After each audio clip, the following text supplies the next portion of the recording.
Gracias. Ahora sí, ya estamos grabando para que lo podemos compartir también. Igual en el YouTube están los otros videos ya, ¿no? Pero Juanito, por favor, adelante. Sí, gracias, docente. Muy buenas noches a todos los participantes, los amigos presentes en el aula. Y bueno, he estado atentamente escuchando el desarrollo de este módulo y desde su inicio, y obviamente son temas actuales, son temas pasados que se están presentando en temas actuales que preocupan y preocupan más hacia el futuro. Sin embargo, yo tengo una, bueno, este tiene una actividad académica y no significa que pueda emitir un prejuicio ante un caso concreto que nos vaya a tocar conocer en alguna oportunidad en el desarrollo de nuestras actividades y funciones que cumplimos cada cual. En ese sentido, mi criterio voy a emitir respecto a este tema. En el 92 se discutió bastante el tema de desarrollo, y no solamente en el 92 en la Cumbre de Río, fue sobre medio ambiente y desarrollo justamente la cumbre, y obviamente en ahí los países desarrollados estaban poniendo condiciones, y obviamente habían desventajas de los países, entre comillas, del tercer mundo o subdesarrollado, en el cual pues se les ponían condiciones, ¿no? Creen áreas protegidas, reserven, no destruyan sus bosques, pero ellos ya estaban desarrollados, y los países que estaban en una situación, quédense ahí nomás. Fue una discusión, creo que de ida y de vuelta. Pero el tema de desarrollo viene desde, creo, formalmente, en muchas declaraciones. Así, por ejemplo, los tres elementos que yo lo veo, que están escritos en la Constitución, en la Ley de Medio Ambiente, en el artículo 1 de la Ley de Medio Ambiente, en el artículo 9.6 de la Constitución Política del Estado, el 108.16, el 342, donde habla de fomentar el desarrollo, el crecimiento económico para resolver los problemas de la pobreza, de la equidad, de la injusticia, ver el problema de la justicia social, que no haya muchos pobres, unos sufriendo de muertes por enfermedades, sin acceso a servicios básicos. Y por otro lado, la obligación que tenemos como Estado y como ciudadanos, como sociedad, como población en su conjunto, porque no solo es la obligación del Estado, es la protección, defensa del medio ambiente. En ese sentido, esos tres elementos han sido discutidos ampliamente en la conferencia de Estocolmo en 1972. Ese mismo concepto, esos mismos elementos fueron desarrollados en la cumbre de Río de 1992. Está en el principio 1 y en el principio 4 de la Declaración de Río. Ha sido ratificado posteriormente en la cumbre de Johannesburgo del 2002, que reafirma ese concepto, y los mismos que están, si ustedes ven el artículo 1 de la Ley de Medio Ambiente, dice promover el desarrollo, el crecimiento sustentable, sostenible, resolver el problema social de la población, pero también proteger el medio ambiente. En ese sentido, yo creo que hay que ver integralmente. Algunos compañeros decían de que solamente la tienen para fotos, para, no sé, recuerdos, para museos, ¿para qué? A nuestras comunidades, ¿no? Entonces, pero yo creo que hay que verlo integralmente todo ese tema, y no desde un punto de vista sesgado. Me preocupa que tal vez tengamos que hacer algunas expresiones un tanto racistas y xenófobas. Yo considero que la sequía en el Paraná, la falta de agua en el Paraná, no es culpa de los interculturales. Los incendios en Canadá o en cualquier parte del mundo, o las inundaciones que han ocurrido en China, no son culpa de los interculturales. Entonces, cuando hacemos esos tipos de calificativos, son consignas que han ido reproduciendo muy sesgadamente algunos medios de comunicación con diferentes fines. Yo creo que el país busca son diferentes factores que inciden para que la población pueda producir todo eso. Por ejemplo, el tema geopolítico, geoestratégico. Yo no sé si hemos leído un poco la historia de nuestro país. Cruzando la frontera de Paraguay, yo he tenido la oportunidad de pasar un hito hacia Paraguay en una oportunidad entre Boyuibe y Macharetí. Hay un camino que llega hasta la frontera de Paraguay. Cruzando Paraguay están muchas tumbas de ciudadanos bolivianos del altiplano que murieron en la guerra del Chaco, defendiendo el territorio nacional. Como ocurrió también en Mato Grosso, en el Acre y todas esas situaciones.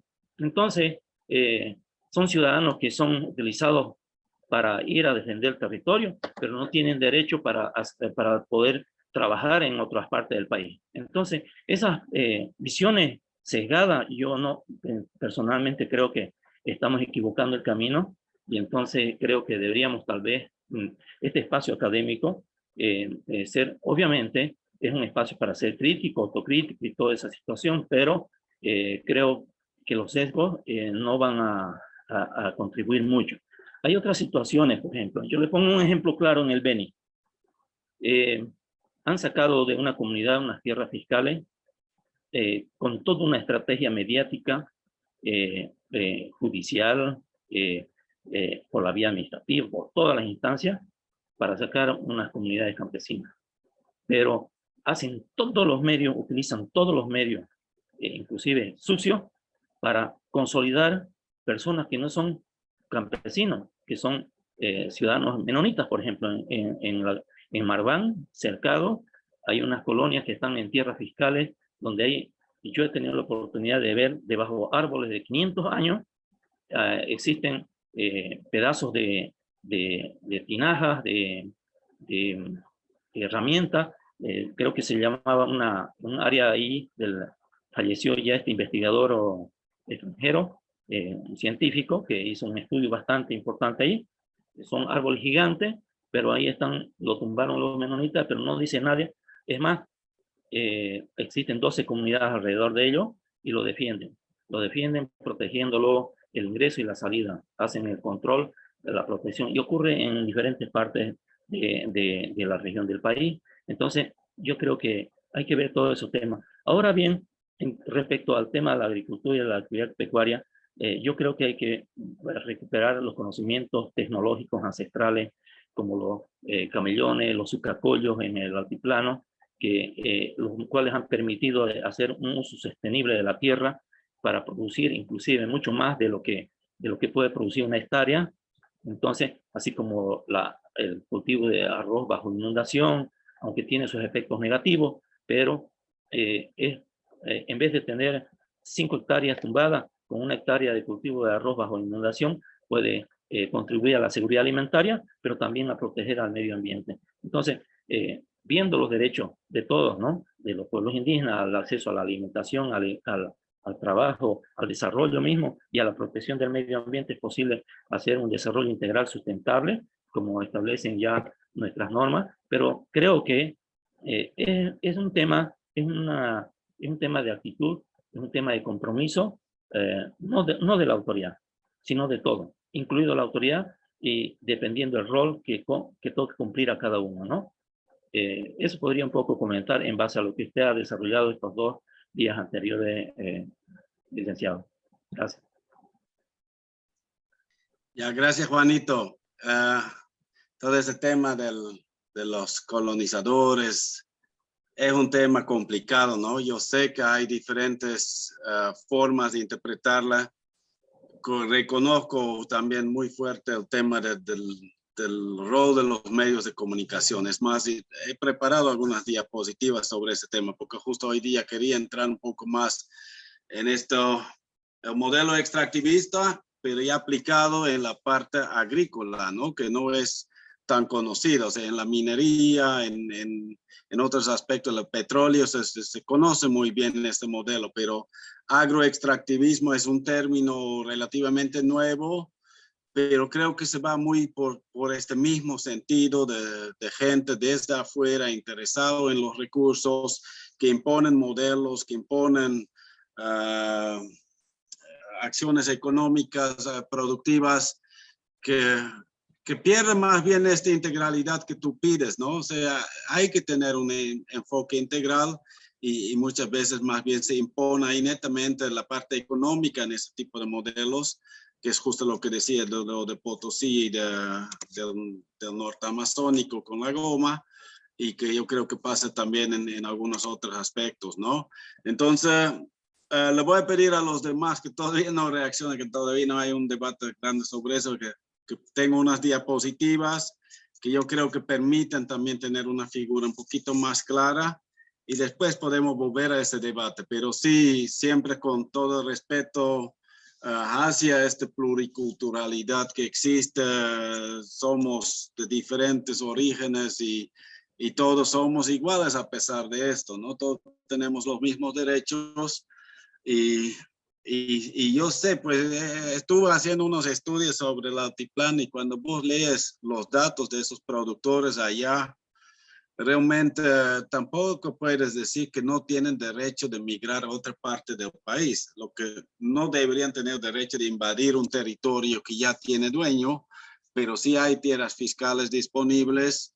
De alguna manera se podría buscar, solo que hay muchos impactos negativos en términos ambientales. Por ejemplo, si entran y la única condición, la única forma de poder acceder a la tierra es que el gobierno le exija que primero tumban el bosque, yo creo que ahí estamos cometiendo un error porque el bosque da muchos beneficios para el país y va a afectar también a esta misma gente, ¿no? Por eso yo creo que esos interculturales que llegan a veces más bien son otras víctimas, ¿no? La Susana también mencionó algo así.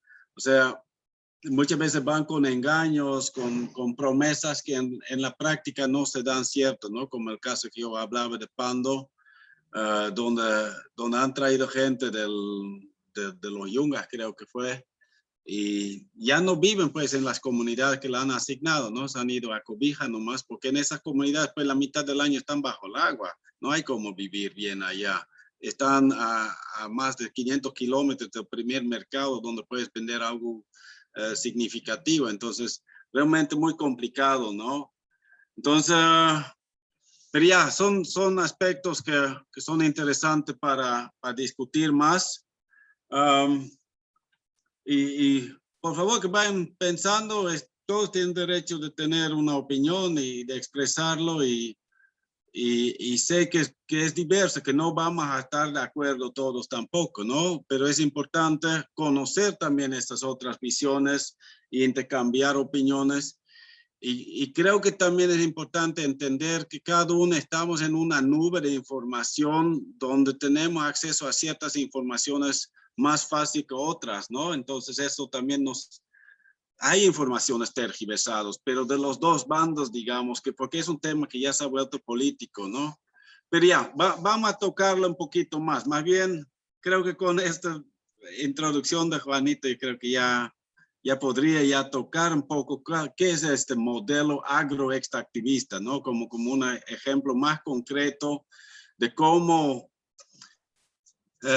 el enfoque colonial sigue muy vigente, o sea, es algo que todavía está pasando en el país, no como una colonización, no me refiero a los interculturales que traten de colonizar el Oriente, no es este mi punto, es un modelo que para tratar de generar acceder a un recurso natural se impone. En este caso el recurso natural ya no es el oro, o ya no es la plata, o ya no es el petróleo, pero es la tierra, digamos, ¿no? La tierra fértil que puede servir para producir soya, que sirve para China o Rusia o Europa, o igual las vacas, digamos, ¿no? Entonces hay propuestas ahí que apuntan a esto y es algo que tiene diferentes facetas, ¿no? En la parte económica tal vez hay justificaciones a veces, aunque hasta ella lo puede poner en duda, pero en aspectos sociales y ambientales creo que hay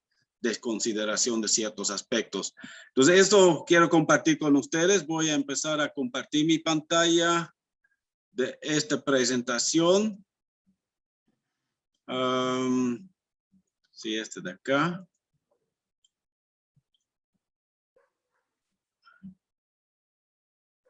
Se ve mi presentación ya, ¿no?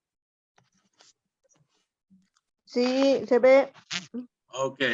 Entonces, un poco para recordar, ayer estamos hablando como que realmente es desarrollo y hay este enfoque típico que aprendemos en todo el mundo, no solo en Bolivia, es eso por si acaso, ¿no? O sea, todos creemos que desde los egipcios hasta los griegos, hasta los romanos, y poco a poco estamos más desarrollados, más civilizados, pero solo es ir a Egipto para ver la pobreza que hay allá, que no es tan lineal, digamos, ¿no? Si fuese así, ya los egipcios ya estarían mucho más avanzados que el resto del mundo, porque estaban más avanzados en el pasado, pero hay subidas y bajadas como en cualquier civilización, y ¿no? En 10 años China ha estado dominando el mundo a costa de Estados Unidos. Entonces todo esto es mucho más dinámico que esta tendencia tan lineal histórica que nos simplifican, digamos, en el colegio, y donde justo, por ejemplo, ese conocimiento de las culturas ancestrales de Bolivia es una parte completamente omitido en la historia internacional. E incluso en la educación histórica de Bolivia misma no se entra en suficiente profundidad, ¿no? Aunque han hecho intentos de mejorarlo, pero sigue, ¿no? Entonces, de ahí también, como para muchos pueblos indígenas en Bolivia, más bien la tendencia no ha sido favorable en muchos aspectos, y poco a poco estamos saliendo de esto, y ahí también es este enfoque desarrollista con que terminé ayer, un poco como, ya, vamos a tratar ahora de dar la figura mejor y hacer realmente que desarrollamos. Y aquí utilizo, por ejemplo, una imagen de desarrollo productivo utilizado por la gobernación de Beni, que muestra tractores y vacas y fábricas, y no hay ninguna castaña, ni una mazorca de chocolate, ni un pescado. Todavía pusieron la palabra barba azul, es más como un símbolo que realmente como una opción productiva, digamos, ¿no? O sea, fue realmente una visión productiva enfocada en el agronegocio, en los grandes productores, que son una parte importante de la producción de Beni, pero aquí no se ve esta riqueza indígena y este potencial productivo. Incluso la castaña genera más ingresos para el Beni que todo lo que se ve en esta figura. Entonces, como riberalteño, ya eso como, pucha, ¿a quién representa ese? Pero no, ni a los riberalteños, ni a los indígenas, ni a los campesinos, ni a los interculturales. A los menonitas tal vez sí. Pero, a ver, avanzamos. Hay entonces esta descuartización de Bolivia, toda una identificación de potencialidades, y esos mapas se hacen nomás en una oficina por aquí, por allá, identificando de dónde está el petróleo y dónde está la madera y dónde está, y hay muy poca participación de las organizaciones sociales, de los pueblos indígenas. Incluso, por ejemplo, aquí yo hablaba del río Beni, que ya está completamente concesionado, y no han consultado ni a los riberalteños, mucho menos a los SEG en Portachuelo, por decir, para preguntar si ellos están de acuerdo que van a permitir que se contamine el río con mercurio, porque hay actores externos interesados en este oro, porque es gente de afuera que está sacando, ¿no? Entonces, esta es un poco la preocupación, como sigue viendo un modelo algo colonial, ¿no? Entonces, ahí cuando hablamos también de la parte agrícola, ahí se ha puesto muy de moda en el Beni el tema de la expansión agropecuaria, con un discurso, ahorita también vamos a poder producir, al igual que Santa Cruz, que tiene más tierras agrícolas que el Beni, y por eso Santa Cruz va avanzando más que nosotros, y no es justo, y queremos avanzar. Y aquí también, por ejemplo, este documento, la ABT también muestra nuevamente vacas, soya y arroz, y otra vez no los productos de los pequeños productores, de las unidades familiares, que son el grosso de los productores del Beni en realidad, ¿no? Aunque en gran parte Beni sí la vaca es importante, la soya y el arroz sí son potenciales reales tal vez, pero no son lo único, ¿no? Entonces ahí está la preocupación un poco, y voy a tocar algunos datos, ¿no? O sea, esta propuesta de la agricultura ha ganado mucha fuerza justo en el Beni, le están tocando las puertas de Pando también. Tenemos ahí en San Buenaventura todo el tema de la caña, que también cuando realmente analizan los datos no está generando ni los impactos económicos esperados, no genera los volúmenes por hectárea que habían esperado, mucho menos los ingresos, y absorbe enormes cantidades de dinero este modelo, porque realmente toda la inversión pública en la parte agrícola en Bolivia se va justo a ese tipo de iniciativas, ¿no? La fábrica de urea, la planta de caña en San Buenaventura, la subvención del diesel que también toca principalmente al agronegocio, a los grandes productores. Entonces hay toda una subvención grande a ese tipo de producción y los datos no necesariamente justifican eso, ¿no? Aunque por parte sí, o sea, si vemos las exportaciones de Bolivia, aquí hay unos datos, o sea, el oro ha aumentado drásticamente en términos de valor, es un producto muy importante, se ha vuelto, incluso en el Beni, como decía, que anteriormente no tenía ese tipo de producción, pero ahora se ha convertido realmente en un exportador de oro también.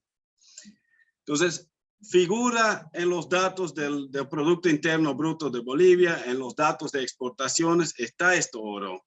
Y cuando ya estamos en Riberalta y tenemos un buen año de castaña, en Riberalta hay fiesta por todos los lados. La gente se ve ese dinero, se llega realmente al campesino, al indígena, al zafrero, al fabril. Hay movimiento.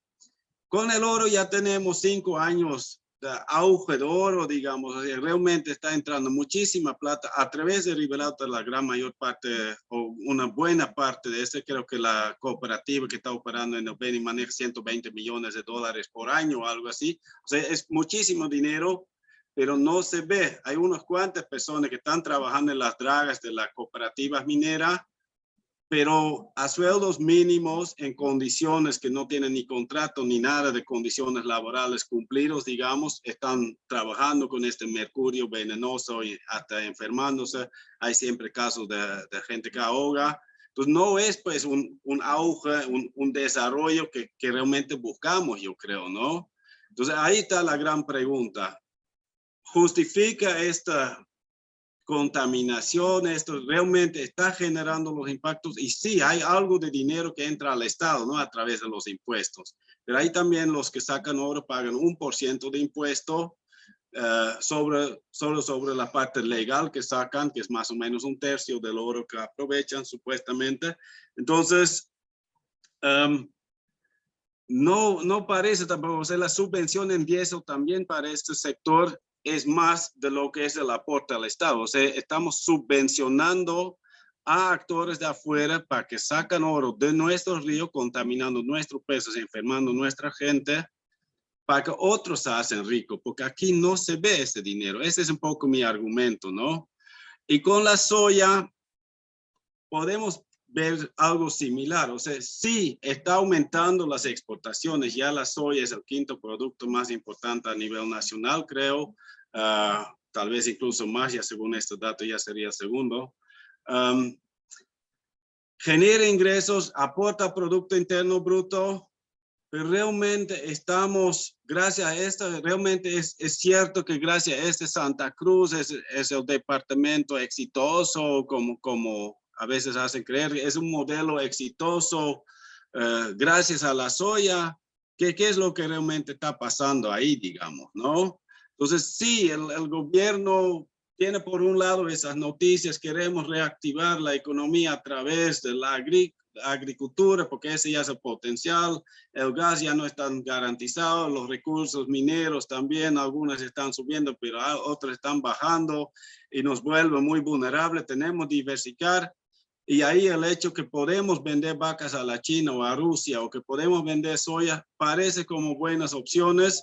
Entonces ahí podemos invertir en eso para ampliar la frontera agrícola, un poco con el discurso que Juanito también decía. O sea, las áreas protegidas fueron en su momento impuesto sin participación muy fuerte de los diferentes actores, ¿no? O sea, el TIBNIS, por ejemplo, fue primera área protegida y después lo convirtieron también en área indígena porque recién se dieron cuenta que también vivían indígenas por ahí, ¿no?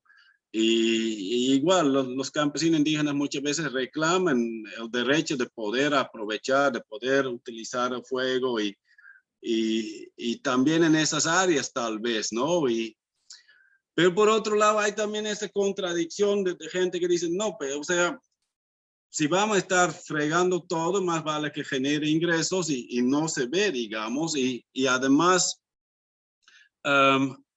si vamos a tumbar los bosques, no van a ser los gringos que sufren, van a ser los bolivianos que sufren y que ya están sufriendo, ya están huyendo de sus comunidades, ya están abandonando valles enteros porque no da ya para vivir y producir allá, porque ya se ha vuelto demasiado seco, porque ya hay demasiados incendios. O sea, se está quemando, se está saliendo en humo unas riquezas enormes, el suelo se está saliendo por el agua y o sea, hay muchas cosas que son a largo plazo completamente preocupantes, ¿no?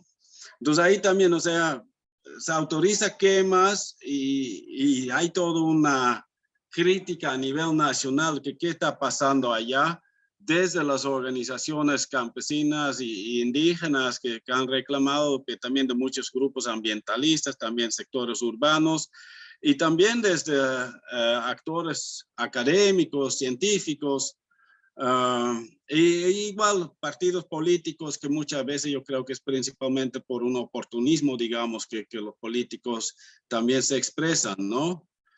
Pero hay todo un paquete que se habla del paquete ecocidio, o sea, toda una serie de normas que se cuestiona porque son normas que fomentan y la verdad no habla mucho del tema de los migrantes, ¿no? De los o colonizadores o interculturales o como lo queremos llamar. Más habla de esos grandes proyectos como el azucarero Buenaventura que mencionaba, la planta de urea, como grandes inversiones que no se justifican mucho porque no están siendo rentables, pero más sobre todo este tema soyero que es principalmente el agronegocio que maneja eso, ¿no? El tema de los transgénicos, el tema de los perdonazos por las tierras que son quemadas, que son deforestadas ilegalmente y nunca se cobra a las personas que han hecho esto o un costo mínimo, digamos, es la multa, pero muchas veces se lo perdona y se le da un permiso de aumentar incluso de 5 a 20 hectáreas y hay toda una presión hacia esta dirección donde también el plus del plan de uso de suelo y de bienes es parte, digamos, de todo un paquete que favorece este agronegocio, ¿no? Y si vemos esto a nivel internacional, no es solo Bolivia, ¿no? Cuando queremos ver qué pasa con tema de deforestación, cuando vemos qué pasa en Brasil, todas esas manchas lila o qué color sería, realmente son mucho más extensos, ¿no? Todo su bosque atlántico, pero también toda su Amazonía ha avanzado enormemente, ¿no? Un estado como Rondônia o Mato Grosso ya se ha deforestado en un gran porcentaje, mucho más incluso que aquí en Bolivia, el departamento de Santa Cruz, que de lejos es el departamento que mayor ha deforestado en Bolivia, ¿no? Si vamos a Paraguay, por ejemplo, mira, es casi el país entero que se va avanzando, igual el norte de Argentina, igual en Perú, que va un poquito más en línea con Bolivia, digamos, pero o sea, es un problema mundial, porque es todo solo Sudamérica, pero si vemos Malasia, Indonesia, Papua Nueva Guinea, ahí en el sudeste de Asia, o si vemos varios países de África, por ejemplo, el Congo, también tiene enormes tasas de deforestación.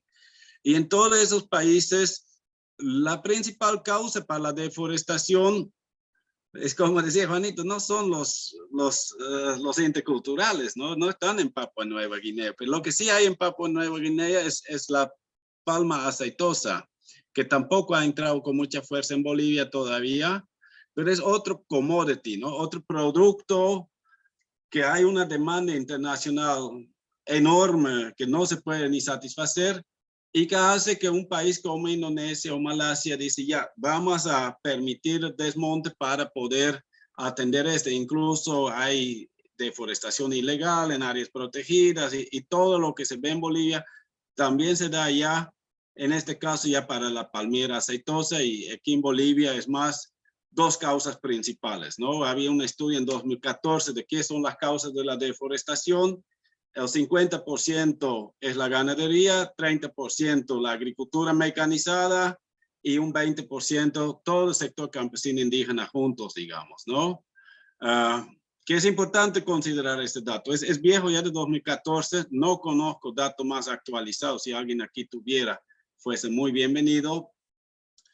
pero muestra un poquito de dónde viene, digamos, esta presión. No son las comunidades campesinas la principal causa de la deforestación. A veces también habla de los cocaleros. Los cocaleros, ¿por qué nadie dice nada de eso? Porque los cocaleros toman pues 50,000 hectáreas en total o algo así, ¿no? Son superficies pequeñas. Los soyeros ya van en Bolivia más de 1.2 millones de hectáreas de soya y hay más porque hay tierras que ya han abandonado que se están convirtiendo ahora en las urbanizaciones de Santa Cruz, por ejemplo, ¿no?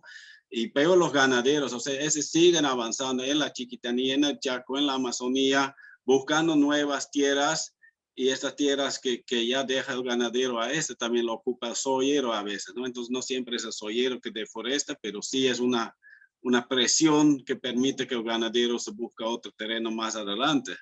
Entonces hay esos procesos que se dan.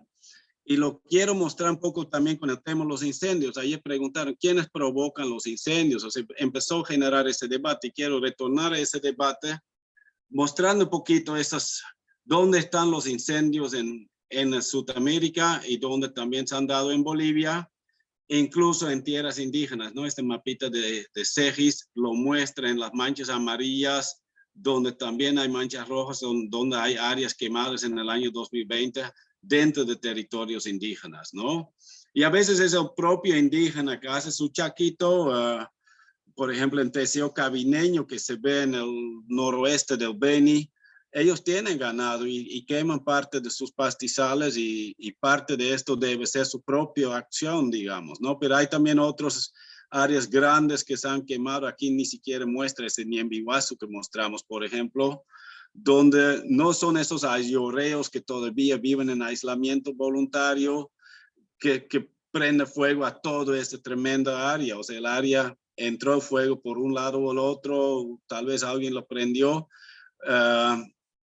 pero se quema y también es esta falta de capacidad del Estado de apagarla, ¿no? Una vez que entra en estas áreas tan secas como la Chiquitanía y el Chaco, se quema nomás, ¿no? Entonces es muy difícil de apagarles, hay que esperar el viento, digamos, ¿no? Como dice la gente, necesita, ¿no? El único que le puede parar es Dios, ¿no?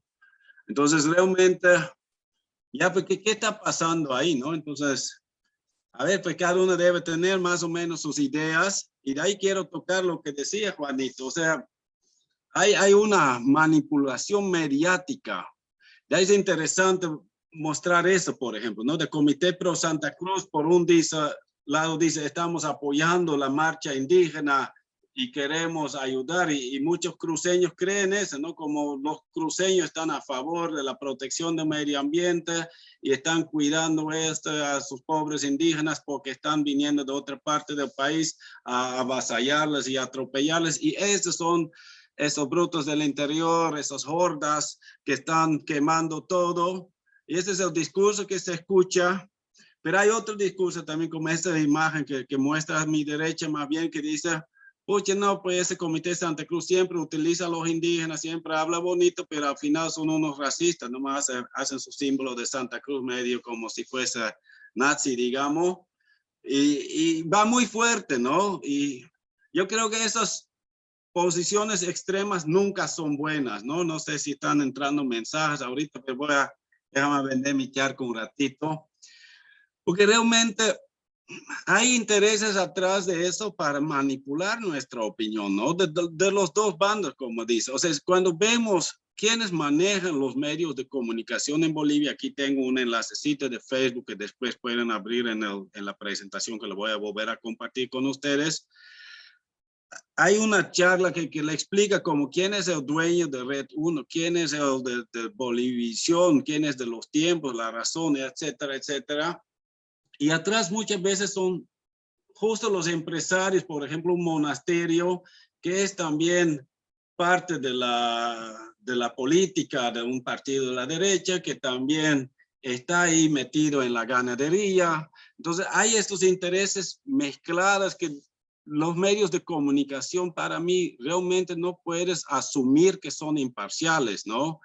Tienen intereses en defender. Los políticos también, ¿no? Tenemos muchos políticos en Bolivia que son grandes empresarios. En el Beni, casi todos los políticos son ganaderos. En Pando, casi todos son ganaderos. Los gobiernos municipales están llenos de hijos de ganaderos en el consejo, el alcalde es otro ganadero. Entonces, no van a opinar imparcialmente sobre ese tema, y lo mismo en los medios de comunicación, ¿no? Pero por el otro lado, también el gobierno nacional tiene también su fuerza, ¿no? Incluso hay un montón de discursos que Linera sería el dueño de no sé qué más, y no sé, eso es muy difícil verificar si sería cierto o no. Otra vez tengo algún enlacecito que menciona, por ejemplo, esos canales de televisión que son realmente manejados desde el Estado, y manejan un discurso ya muy distinto, ¿no? Más bien anti esas empresas de Santa Cruz, y más bien a favor de este modelo y justificando todas las acciones del gobierno, mientras que más bien muchas veces las empresas privadas, desde los medios de comunicación privados, más bien critican tremendamente al gobierno, ¿no? Entonces uno dice que todo está mal, el otro dice que todo está bien, y uno dice que uno tiene la culpa, el otro dice que el otro tiene la culpa. O sea, se andan achacando y nadie busca realmente una solución, ¿no? Entonces,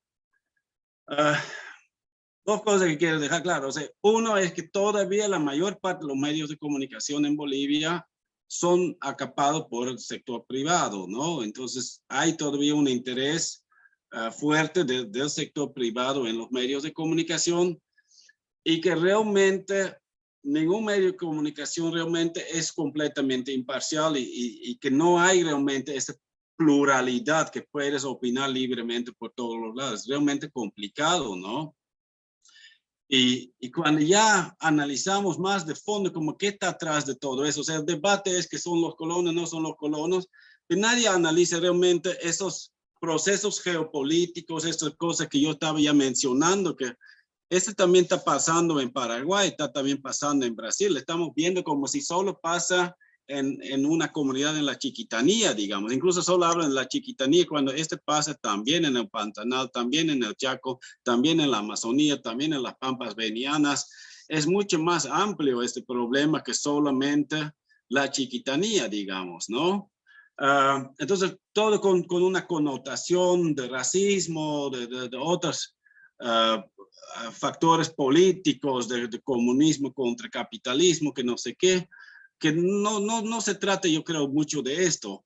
Yo creo que hay que entender algunas cosas. Cuando vemos esta mancha roja que es la quema que se ha dado en Argentina, Paraguay, Bolivia, yo quiero que se dan cuenta en el mapa allá a la izquierda, toda esta mayor mancha roja que vemos en Sudamérica, y lo comparamos con la línea roja en el otro mapa, que es la hidrovía Paraguay-Paraná, que es una hidrovía que se está consolidando, donde los barcos que llegaban a Uruguay, a Argentina, allá en el sur del continente, han tenido posibilidad de mejorar su ruta de navegación hacia el interior de Paraguay.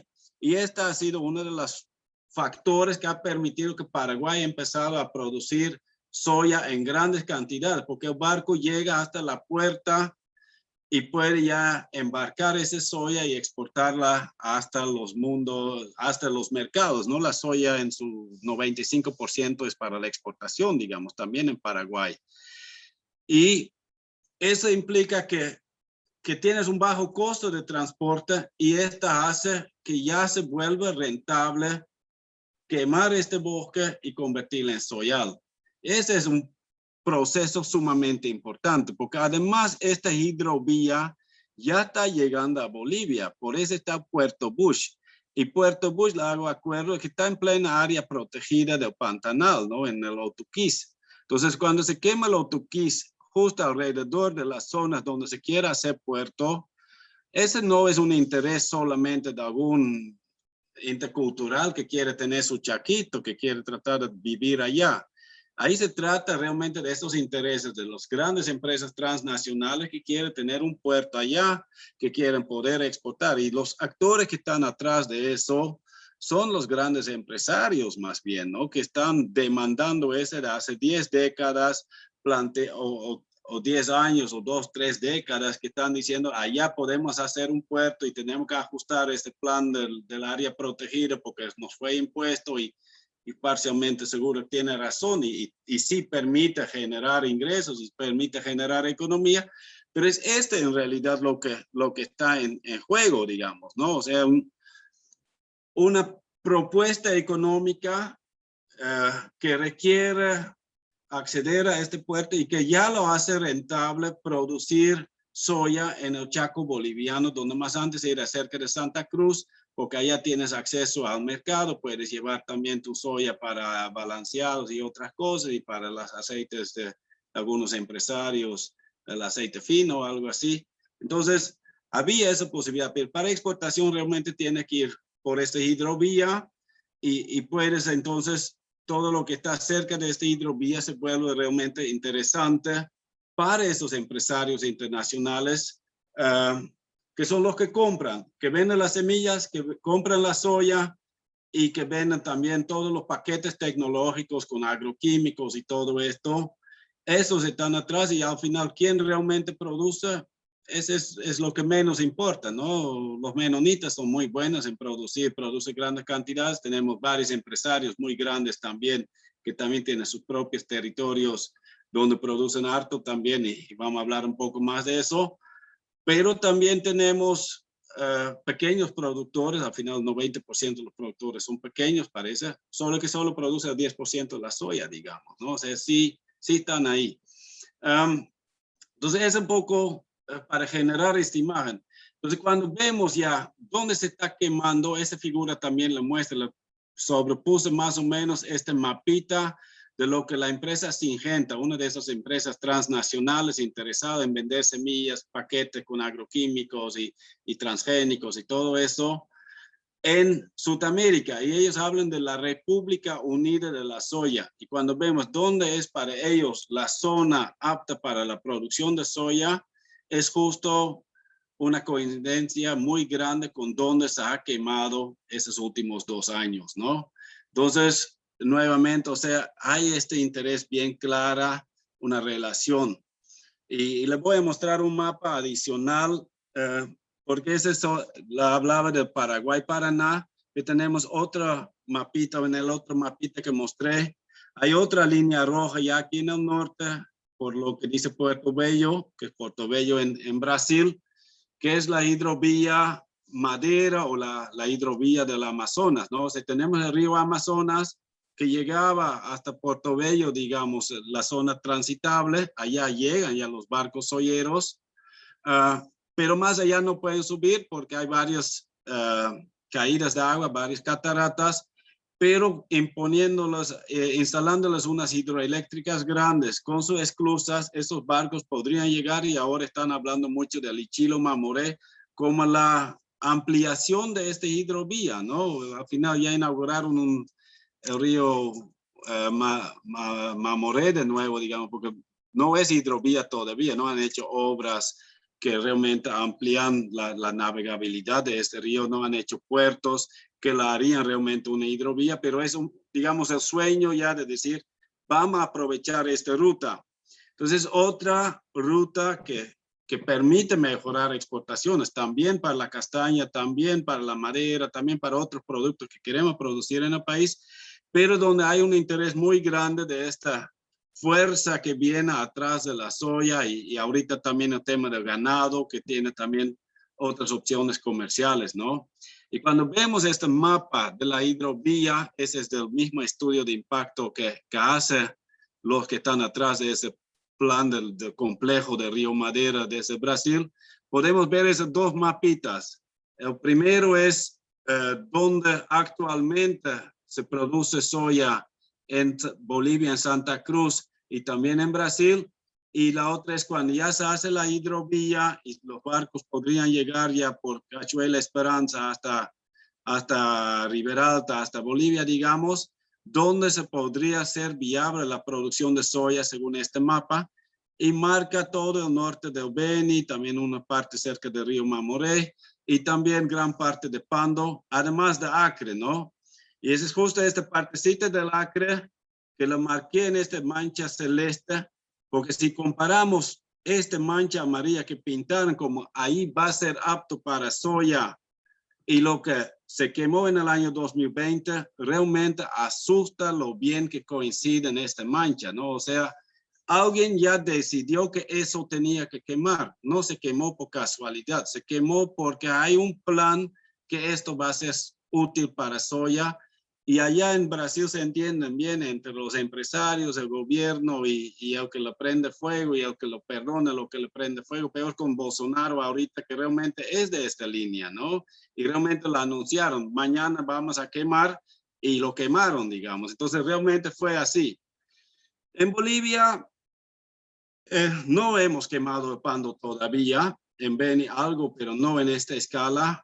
Y tiene que ver mucho porque tenemos un gobierno distinto, tenemos ya esta redistribución de tierra que lo mencioné ayer, donde este territorio es de campesinos indígenas, y los campesinos indígenas siempre queman mucho menos que los empresarios privados, porque además depende de esos bosques, pero además no tienen estos medios necesarios, ¿no? En Brasil es completamente subvencionado con apoyo del gobierno, la deforestación, y en Bolivia esos campesinos indígenas tendrían que hacerlo desde su propio bolsillo y no tienen pues ni para contratar una maquinaria, digamos, para abrir esa machete nomás. Entonces este es una hectarita, 2, 5 tal vez, y más no logras, digamos, ¿no? Entonces eso es lo que vemos aquí, son miles y millones de hectáreas incluso, ¿no? Que queman en otras partes. Pero sí es lo que quería mostrar, es este modelo expansionista agropecuaria, soyera, del agronegocio para los commodities, está bien descrito. Aquí hay un enlace también de un estudio donde saqué este mapita que lo analiza de forma muy crítica, ¿no? Desde un enfoque social. ¿Qué está pasando con este modelo en términos de impactos negativos? Muestra toda esa deforestación que ha ocurrido con el color verde en Argentina, en Paraguay, en Brasil, y también ya en la parte de Santa Cruz, que es la parte original de soyera de hace tiempo, lo que la verdad principalmente ha sido los ganaderos que lo quemaron, ya incluso tumbaron ya en los años 80, digamos, pero que ha ido ampliando ya desde el norte integrado a la zona de expansión del este, y está creciendo esta mancha, ¿no? Y lo que ves ya en ese color ya medio anaranjado o melón, es que es esta expansión de este modelo hacia el noroeste, hacia Rondônia, que ha tenido las mayores tasas de deforestación y incendios, junto con Acre, ¿no? Dos estados de Brasil que están ahí en la frontera norte y este de Bolivia, y donde realmente amplió. Y eso también, esta mancha toca lo que es justo la zona del Pantanal. No solamente fue el Otuquís en Bolivia, también fue al lado paraguayo, también fue al lado brasilero, incluso a una escala mucho mayor, donde quemó todo esto porque allá justo están planificando los principales puertos de exportación actualmente, ¿no? Y ahí también la Chiquitanía como una zona de expansión de este mismo modelo que viene buscando nuevos territorios porque el mercado sigue demandando mayor producción, ¿no? Y ese es un factor, un impacto ambiental de este modelo que se está dando en el mundo y que se está dando con mucha fuerza en Sudamérica. Y es un aspecto, la parte ambiental, pero también en esta figura muestra, lo pueden ver tal vez después con más cuidado, los que quieran pueden encontrar el estudio. También fue muy fuerte en términos sociales, o sigue siendo muy fuerte el tema de ataques a organizaciones sociales, campesinas, indígenas. En Paraguay hablan de 245 guaraníes que han muerto debido a problemas por la tierra directamente relacionado a eso, digamos, ¿no? Sobre todo líderes ambientales, líderes dirigentes también, campesinos indígenas que han sido eliminados también en Brasil en muchos casos. Tenemos todo el problema también de los agrotóxicos en Argentina, por ejemplo, está muy bien descrito este tema de cómo los que fumigan, incluso fumigan colegios, enferman a los niños, principalmente de los indígenas. Aquí en Bolivia también ya hemos tenido la muerte de abejas, por ejemplo, por el tema de agrotóxicos, muy probablemente. Entonces, son así una serie de impactos adicionales que vienen junto con esto, que realmente no es algo nuevo, no es algo solamente boliviano y mucho menos una cosa política o cultural aislada, digamos, ¿no? Es algo que realmente es un modelo de colonización casi que se va imponiendo en toda esta parte del mundo, ¿no? Entonces, a una escala muy grande. Y cuando vemos esto ya en Bolivia, ese es un estudio que publicamos el año 2020, cuando hicimos un análisis, yo le mencioné, los complejos productivos que la ABT propuso hace unos 2, 3 años, coinciden demasiado bien con donde se han dado los incendios. O sea, cuando yo digo el Otuquis es una zona interesante para exportar, es efectivamente la habían marcado ya como que allá podemos hacer el complejo productivo ganadero intensivo de Chiquitanía en Pantanal. Aunque es un área protegida, la habían marcado como tal en esta propuesta de la ABT. Y cuando vemos junto con la Chiquitanía esta zona, en años anteriores, 2016, 2017, 2008, 18, quemaba 3, tal vez 4% de esta área. En 2019, de repente, más de 30%. O sea, después que plantean esta propuesta, y no es que la ABT lo quemó, digamos, es la ABT que expresó una propuesta que ya se venía construyendo. O sea, pusieron su vocero allá y por allá lanzaron la idea. Y allá este de Oniembi Huasu, que ya los mencionaba, ahí es más extremo todavía, ¿no? Una área que es en realidad también una área protegida bajo normas locales del pueblo guaraní, principalmente, donde también viven esos ayoreos, donde en años anteriores también quemaba 3, 4, 5%, digamos, y de repente más del 50% del área se quemó, y este año nuevamente hay de esos incendios enormes con esas tormentas de fuego que consumen todo, ¿no? Este fue previsto como complejo productivo de plantaciones comerciales y ni bien estaba quemando, ya había sectores empresariales en Bolivia que decían, ya pues entonces subvencionen a través de los militares para que allá vamos a plantar eucalipto, vamos a hacer nuestras plantaciones. O sea, les convenía que se quema para poder entrar. Al final los que están ahí no están todavía plantando mucho, lo que yo tengo entendido, pero tal vez es un poquito más visión a largo plazo, ¿no? Muchas veces hay palos blancos que hacen trabajo sucio de quemar y limpiar, y atrás hay estos intereses de garantizar que esos territorios ya lleguen en manos de los grandes empresarios que quieran hacer esta producción o utilizan otros para producir lo que ellos pueden exportar, digamos, ¿no? Y ahí también es importante entender que aunque también hay gente del interior que está quemando y hay gente del interior que no sabe manejar el fuego y que realmente provocan accidentes grandes y graves, al final muchas veces es para convertirla en áreas productivas, ¿no? Creo que actualmente el 85% algo de las áreas deforestadas en Bolivia se han convertido en otros usos de tierra como ganadería y agricultura. Y esto, en el caso de la soya, como decía, es para la exportación. Y son solo unas cuantas empresas, unos 5 creo que son, que tienen esta capacidad de exportar.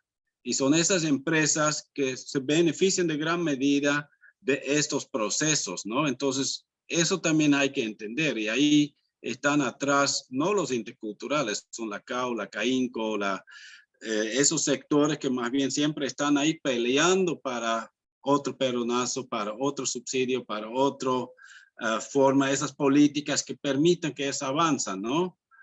Entonces, eso también, el último dato es de la Fundación Solón, por ejemplo, de los incendios de este año, no son los interculturales, lo vuelvo a repetir, o sea, son 86% de los incendios se han dado en áreas empresariales y son 32 empresas que son los dueños de esos predios y son dueños de miles y miles de hectáreas, ¿no? Decenas de miles, incluso algo que ni siquiera es permitido en la Constitución, pero todo ese dato no se ve en los medios de comunicación privados de Bolivia. No van a mostrar esto porque uno de esos empresarios es Monasterio, que no va a querer mostrar en su propio canal que está quemando, digamos, ¿no? Entonces, hay que entender esta parte, ¿no? No sé si algunas cruceñas van a decir que yo le estoy mintiendo, pero espero que puedan realmente tener esta mente abierta y ver que estos son datos generados por el INRA, ¿no? No son datos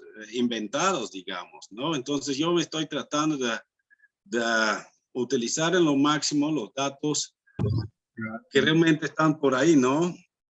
Los datos más técnicos. ¿Alguien está queriendo opinar algo? Escucha a alguien que tiene un micrófono abierto. Yo le pido que un poquito más lo voy a terminar ya esta parte y de ahí podemos generar un debate entre todos, ¿no? Una reacción. Porque hay otro aspecto, también otro estudio que los recomiendo realmente que puedan leer, el tema de cómo un poco el discurso que este sector empresarial que genera ingresos, digamos, ¿no? Al momento que estamos quemando ya, pues, es el costo del desarrollo y gracias a vamos a ser ricos, digamos, ¿no? Y cuando analizamos estos datos, o sea, es principalmente el sector empresarial grande que está provocando los incendios, ¿no? Este dato que mostraba es de este año, pero de los anteriores años hay similares figuras. Y no produce tanto, o sea, ese es un discurso que ellos mismos manejan, que ellos son el motor de la economía y que garantiza la seguridad alimentaria de Bolivia, pero cuando vemos el sector, la agricultura no familiar en Bolivia, en esta figura que muestra a la derecha arriba, a la extrema derecha de esa figura, hay un cuadro que muestra la producción de la agricultura no familiar, que es justo esas empresas grandes que en su gran mayoría producen cultivos no alimentarios, es principalmente soya para la exportación y solo una pequeña parte de productos alimentarios.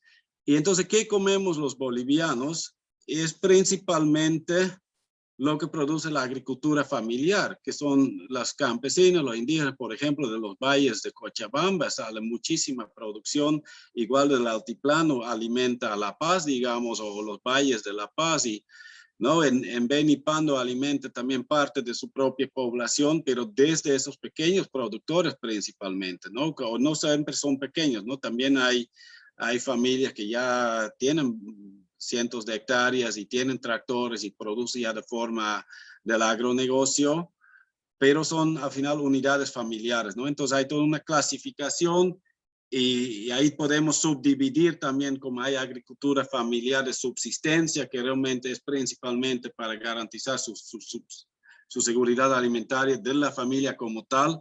Hay otras que ya están en transición también produciendo para el mercado y hay otras que están ya consolidadas, ya con mayores capacidades productivas, digamos, ¿no? Pero al final es esta agricultura familiar que principalmente produce. Y lo mismo podemos ver cuando vemos ya la producción de diferentes cultivos en la otra figura, también los detalles, mayor detalle. Ese estudio recién ha salido y realmente contradice mucho de lo que se escucha, digamos, en Facebook o en los medios de comunicación populares, donde la imagen es otra, ¿no? Como que las grandes empresas no están produciendo y es necesario empezar a producir a gran escala porque es lo que nos va a alimentar y la figura, la verdad, no la convence tanto, ¿no? En esa línea también quería mencionarles el tema de la biotecnología, ¿no? O sea, hablan todo un debate que la biotecnología, que no puede ser que los ambientalistas están en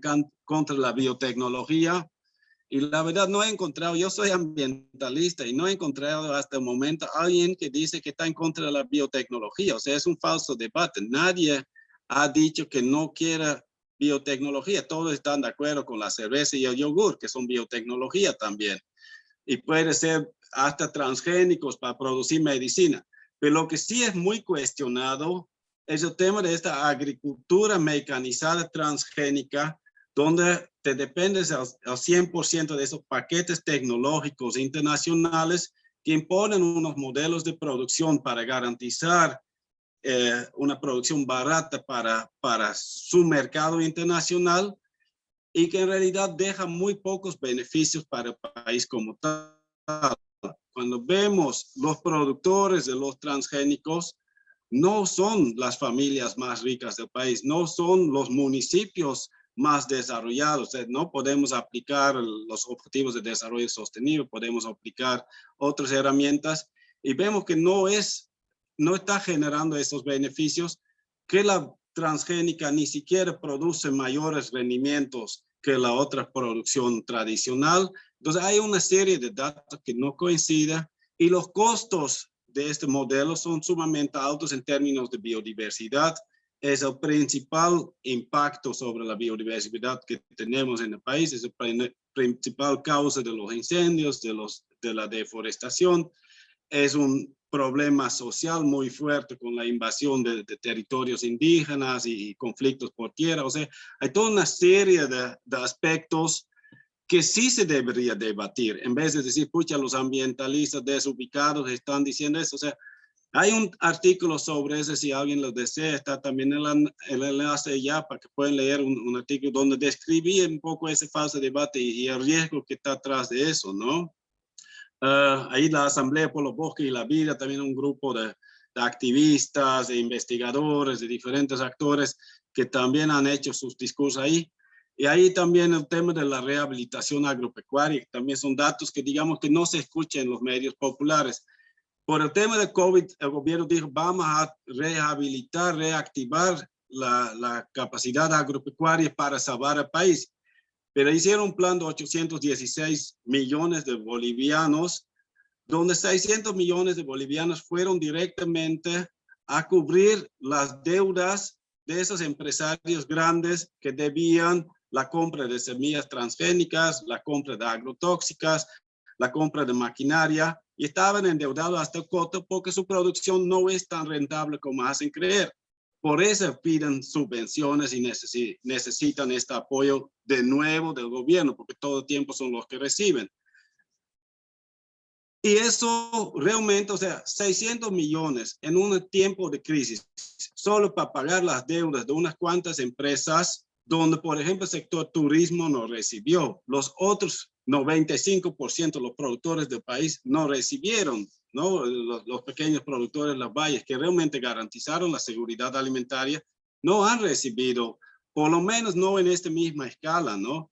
Entonces, son cosas que también es importante discutir y analizar, que realmente hay un esquema ahí,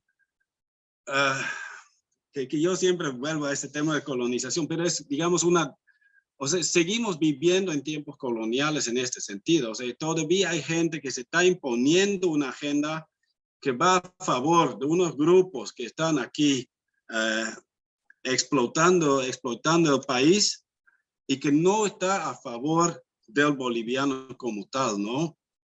Y ahí pues ya pues los pequeños productores, ¿dónde quedan? Cuando vemos el país, aquí hay otra mapita de lo que mostré ayer, de dónde están asentados los grandes y dónde están los pequeños, y podemos ver que los grandes en realidad ya ocupan territorios relativamente limitados en el país, que también hay grandes territorios en Bolivia donde más bien trabajan pequeños productores, familias, campesinas indígenas. En este caso no es la misma clasificación que la mostré ahorita en términos de aportes económicos. Aquí es un poquito más realmente diferenciando campesino indígena de los productores privados, digamos. Pero cuando vamos a ver a esos pequeños productores, ese ya pues vimos otros productos y eso no aportan a este modelo y lo cuestionan en muchos casos y realmente con fuerza muchas veces, ¿no? Si tenemos esas organizaciones sociales que se ponen a debatir cuando se aprueba Plus del Beni, directamente a CPMB y otras organizaciones indígenas, se expresan que no están de acuerdo, principalmente porque no fueron consultados, porque no fueron considerados en esta planificación, pero también porque no está acorde de sus planes de vida, de sus formas de ver y producir, y donde eso realmente llega a esos conflictos muy extremos con al final no es el empresario que da un machetazo, digamos, a matar realmente a la gente, porque tiene muchas veces también el apoyo de las fuerzas del gobierno, ¿no? La policía que se ponen a servicio de estos actores, o sus grupos de choque, ¿no? Realmente sicarios, digamos, que tienen ya en Brasil y en Paraguay, por ejemplo, para realmente desalojar cuando ellos quieren ocupar un terreno. Y muchas veces hay también algún dirigente corrupto entre medio, ¿no? Tampoco es que los indígenas solo son los buenos. Alguien muchas veces vendió el terreno o hizo algún negocio trucho donde el empresario legalmente se vuelve dueño de un área a costo de estos pobladores locales, ¿no? Entonces, esos son los rechazos que se dan y que realmente me dejan con esa pregunta, o sea, ¿dónde vamos con esto? Cuando acordamos de la historia del norte amazónico, de esos indígenas del Beni, que vivían con sistemas bastante sofisticados de producción y más de lo que normalmente asumimos, y que terminaron esta esclavitud y genocidio durante la época de Goma. A partir de esa han podido recuperar su tenencia, recuperar algunos estilos de vida, su autonomía, su independencia productiva, económica. ¿Será que otra vez quieren volverse dependientes de un terrateniente que les quiera alquilar su tierra y producir allá su soya? ¿Volverse kunumi de un ganadero? ¿O volverse un trabajador mal pagado, maltratado para el tema del oro? Creo que para muchos no es el sueño, ¿no? Entonces, eso los planteo como consulta, ¿no? O sea, ¿qué hacemos? Tenemos esas opciones de desarrollo, necesitamos generar dinero. Creo que hasta el último indígena ya quiere mejorar su nivel de vida. ¿Y cómo lo podemos hacer sin caer en eso? Esa es mi pregunta, ¿no? Entonces, ¿por qué seguimos con esos modelos extractivistas? ¿Cómo eso afecta nuestros derechos y qué alternativas realmente hay, no? A ver, es un tema bastante fuerte y a ver qué reacciones hay.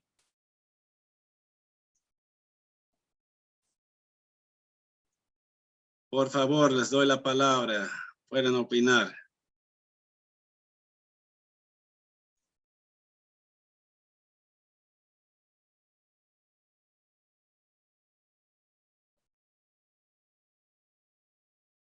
Estoy leyendo un comentario del tema de poner la bandera nazi. De ninguna manera comparto este criterio tampoco, ¿no? O sea, ni de los masistas que lo definen como hordes masistas o el nazismo, no, o sea, ni las feminazis y tampoco los cruceños. O sea, no se trata, ¿no? Esos empresarios al final utilizan a veces o los medios, el discurso racista, el discurso xenófobo, es solo una estrategia para disimular las otras cosas, ¿no? O sea, es una forma de confundir a la gente. Un poco lo mismo, honestamente, veo cuando dicen que las áreas protegidas son un invento de los países desarrollados y ya nos toca también desarrollarse, ¿no? Y tenemos que tumbar los bosques nomás. O sea, hay opciones de desarrollarse sin tumbar los bosques que incluso generan mejores beneficios que tumbando los bosques, y los que van a sufrir cuando tumbas el bosque es el boliviano. O sea, no se trata de imposiciones desde afuera. O sea, obviamente hubo en su momento que alguien puso un mapita y puso ahí un área protegida sin considerar a la gente local, pero el discurso es engañoso también, ¿no? O sea, lo mismo con este que, pucha, ahora hay una invasión, las hordas están metiéndose en la Chiquitanía y ya pues, o sea, lo juegan así de las dos bandas, ¿no? O sea, hay mucho racismo y yo la verdad no lo comparto. Tengo un yerno que es pampeño ganadero y el otro es un cochabambino y los dos pues, o sea, no importa, ¿no? Incluso ni veo la diferencia muchas veces entre Coya y Camba, por decir, pero, o sea, no quiero entrar en eso. Es muy fuerte, muy difícil tocar esto y creo que el problema va más allá. Hay que hablar de las causas subyacentes y qué es lo que provoca. Y ahí quería mostrar esa geopolítica casi que es, ¿no? O sea, esta presión mundial de la globalización que nos empuja a un modelo de desarrollo que ni es el modelo diseñado por el compañero del altiplano o de los valles, ni por alguien de la chiquitanía, digamos, ¿no? Viene desde afuera y se nos impone y nos hace chocar y nos hace quemar y nos hace hacer muchas cosas. A ver, ahora sí ya veo manos.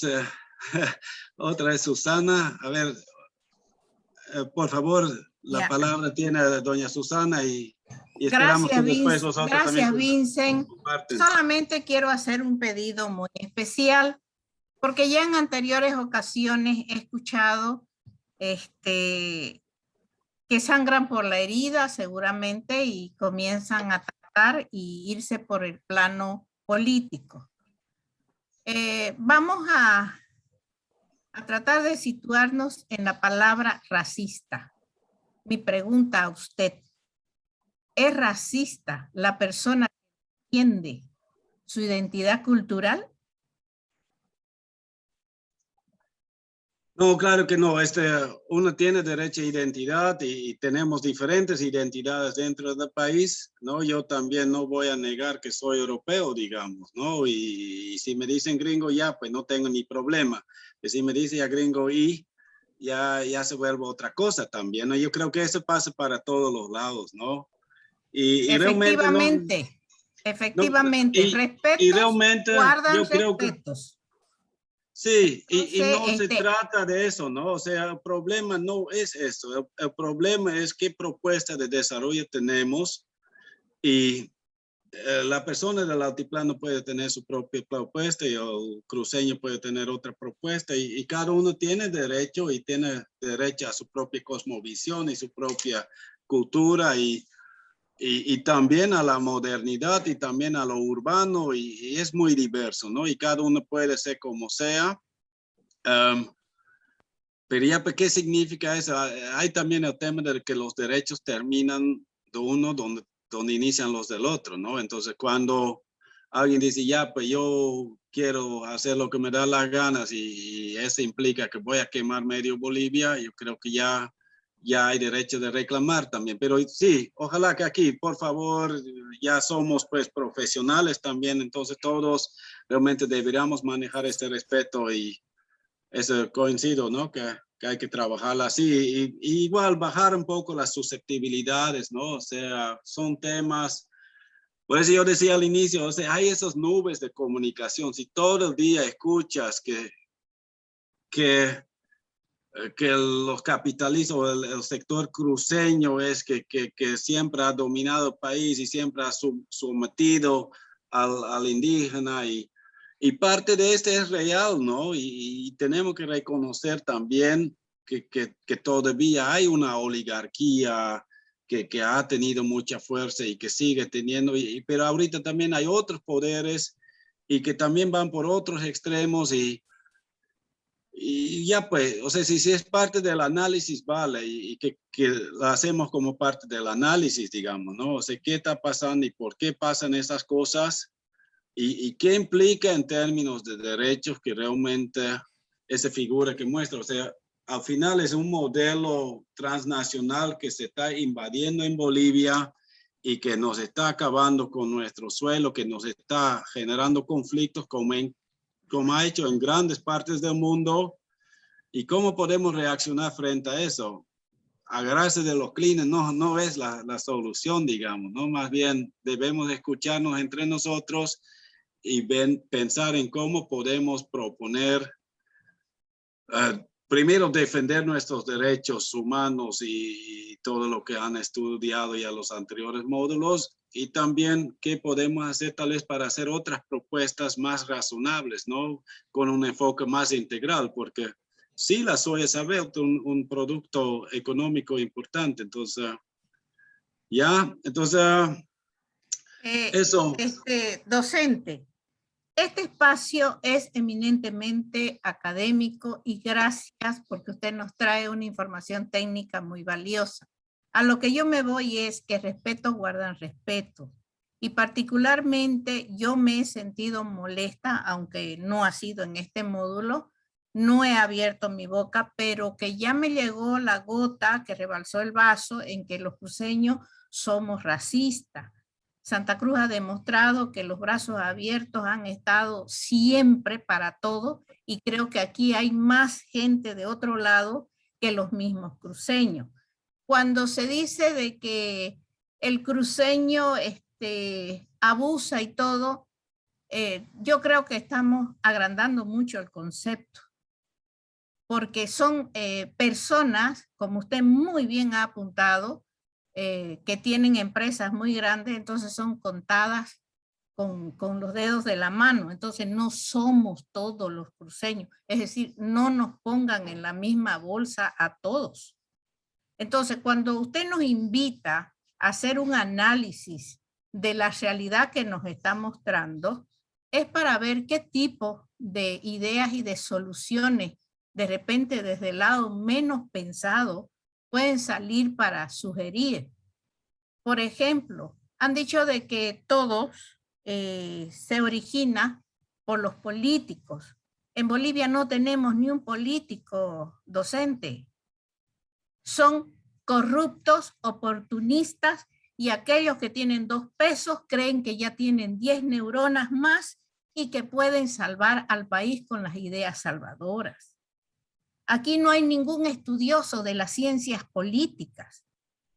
Tenemos en Santa Cruz muchas personas de que tienen 2 billetes amontonaditos y ya quieren ser alcalde, porque creen que con su poder económico están descubriendo los problemas de la ciudad. No insultemos, y yo me incluyo, a las ciencias, porque para ser político es pues una ciencia la que debe dominar, y en Bolivia no, al menos ha de ser mi ignorancia muy grande, que no lo encuentro. Entonces, el oportunismo está dado.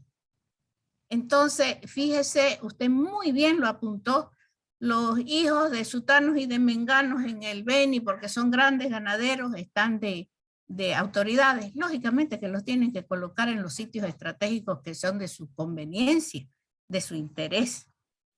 Un punto que quisiera saber si usted lo ha tomado en cuenta para su próxima explicación, San Julián. En San Julián no hay un alma cruceña. Todos los que están viviendo ahí son grandes depredadores y esa pobre gente ha venido con maquinaria. No ha venido con un machete y un asadón.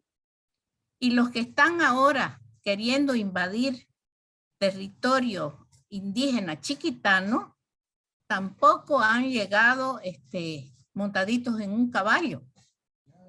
Entonces, en nuestra historia demuestra, al que tenga un poquito de tiempo de leer, de que somos mansos, pero no mensos.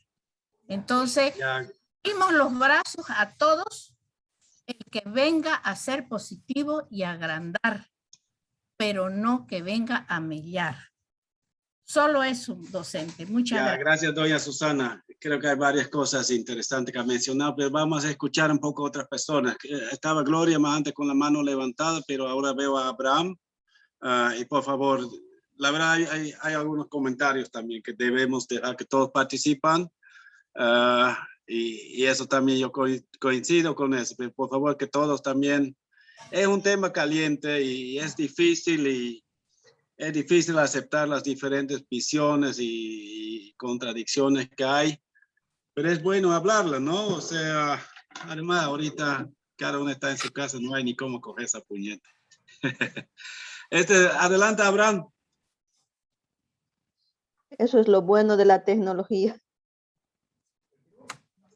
Buenas noches a todos. ¿Dicen? ¿Me escuchan? Sí, sí, diga. Ya, me parece interesante el criterio que usted señala, Licen, pero escuchándolo a usted, uno podríamos definir lo que uno aprende a tener ese recelo, resentimiento con el sector empresarial.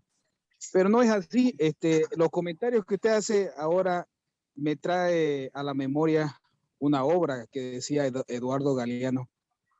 En su obra, úselo y tírelo, mencionaba él en su obra. ¿Qué decía? Las grandes potencias, las ciudades europeas, nunca cuidaron sus ecosistemas, su medio ambiente, y se preocuparon más en el tema del desarrollo.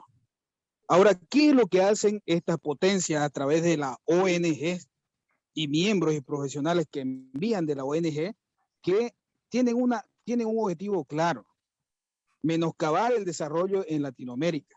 ¿Por qué? Porque ellos proponen que desarrollo va en contra del medio ambiente y los ecosistemas. Si estas sociedades nunca cuidaron sus ecosistemas, ¿con qué moral vienen a pedirnos a los países latinoamericanos? ¿No? Y esto, ¿por qué lo digo? Porque hay un plan de desarrollo económico en el Beni, que han participado muchos sectores, ¿no? Pero en el tema del desarrollo está también en contraposición lo que viene a ser la conservación del medio ambiente, que es un tema muy delicado, ¿no? Pero a veces nosotros también respetamos las posturas que tienen los colegas, los profesionales, pero es un tema que juega intereses, Lisa. Si vemos a través de las potencias y las grandes potencias, nunca tuvieron ese amor por su ecosistema, ese amor por cuidado del medio ambiente. Y ahora que nuestro país, más que todo Bolivia, y los países latinoamericanos que tienen la conservación de un ecosistema que ayuda a todo el medio ambiente, porque si se deterioraran nuestros ecosistemas, los más afectados serían los vulnerables, pues las potencias. Nosotros vivimos, gracias a Dios, en una zona privilegiada, ¿no?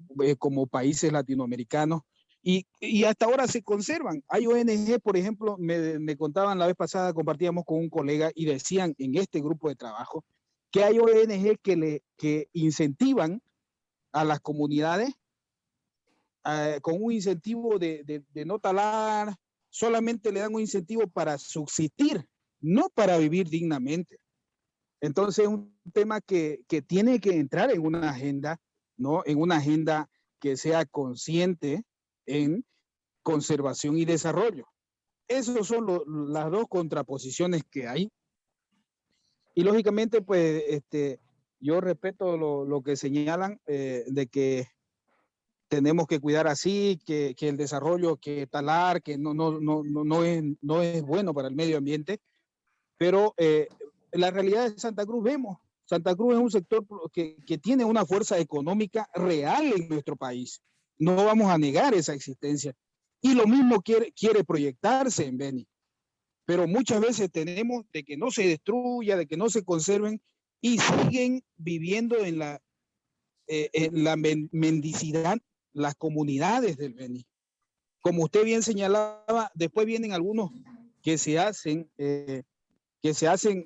los vivos y juegan con los recursos de las comunidades, ¿no?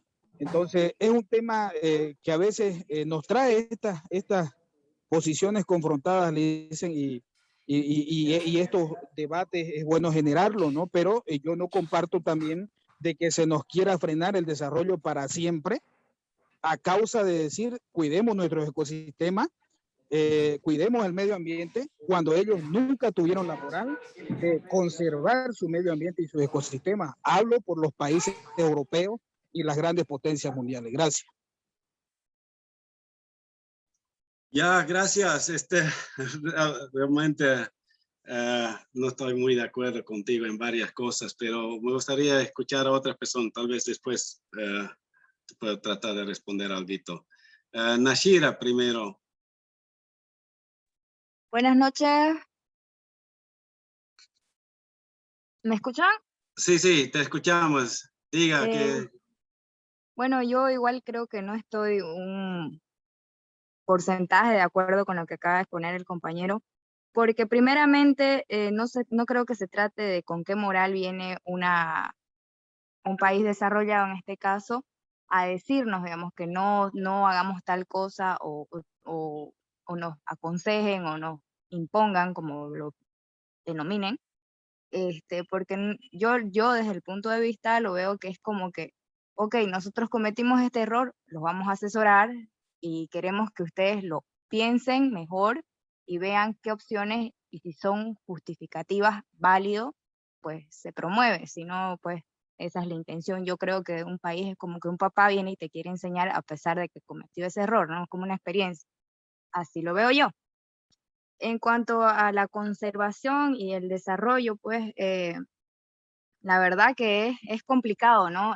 Decirle a una persona que tenés un medio donde puedes desarrollarte y decirle, bueno, vamos a conservarlo porque, bueno, es parte, ¿no? No, porque lamentablemente la humanidad tiene ese crecimiento desde años eternos atrás, ¿no? Entonces, por evolución, el hombre siempre busca un desarrollo, ¿no? Ahora, eso es inevitable, sí, pero la idea es, pues, yo creo que hacer un desarrollo sustentable y sostenible, ¿no? Para evitar justamente que el daño sea grande y nos cueste, ¿no? Volver a donde estábamos antes, ¿no? Yo creo que ese es mi punto de vista. Gracias, Nasiera. Ahora Gloria, si volvió a levantar la mano. Sí, estaban un poco acalorados los humores antecitos, por eso preferí darle la palabra a otros compañeros que no habían compartido sus puntos de vista. Y ya escuchando a los compañeros, luego a Nashira, estoy muy de acuerdo con Nashira, porque yo sé, más o menos identifico a qué modelo de desarrollo se refiere el compañero que indicó de que por qué los países desarrollados vienen a decirnos qué debemos hacer con nuestras tierras y por qué debemos conservarlas.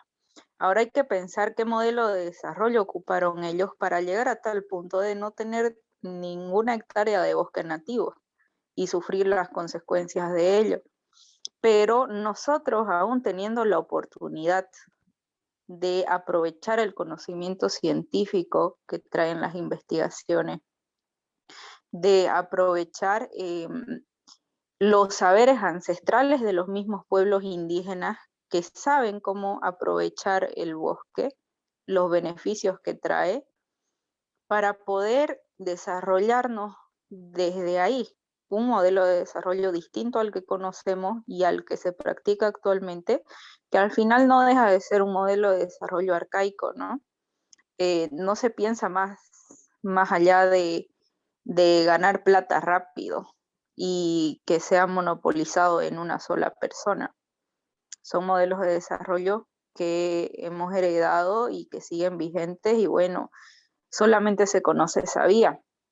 Y esas vías son las que son más apoyadas incluso por el mismo gobierno, que se supone que promueve la multiculturalidad y la madre tierra y la Pachamama, cuando en realidad a los que menos apoya es a los pequeños productores y a los modelos alternativos de desarrollo. ¿Esto por qué? Yo recuerdo que se contactaron miembros de una comunidad tacana, productores de castaña, que querían asesoramiento acerca de obtener una licencia ambiental. Y bueno, yo les preguntaba qué era lo que tenían que hacer, y lo que tenían que hacer ellos para poder exportar su producto era una odisea comparado a lo que tenía que hacer un productor, no sé, un gran productor de soya, vamos a ponerlo así.